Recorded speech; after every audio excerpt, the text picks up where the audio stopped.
качестве подсластителя можно использовать сироп топинамбура, мед или даже сахарозаменитель. Количество имбиря регулируйте по своему вкусу. Напиток должен получиться согревающим, но не слишком острым.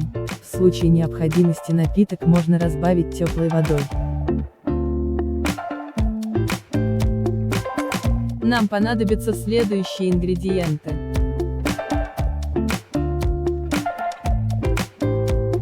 Подготовьте все ингредиенты. Имбирь очистите от кожуры, затем натрите на мелкой терке. Лимон тщательно помойте, обдайте кипятком. Срежьте с него цедру, затем выжмите сок. Кардамон раздавите в ступке. В заварочный чайник выложите имбирь, кардамон, цедру лимона и отделенные от стеблей листья мяты.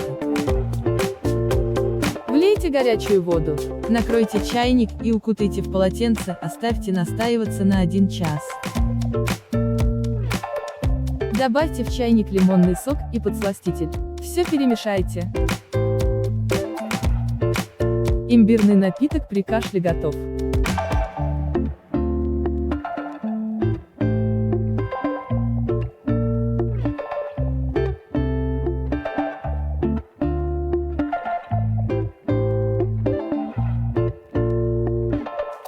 Покупай все продукты и напитки с хорошими скидками. Переходи по ссылке в описании и получи скидку до 30% на продукты для ваших кулинарных шедевров.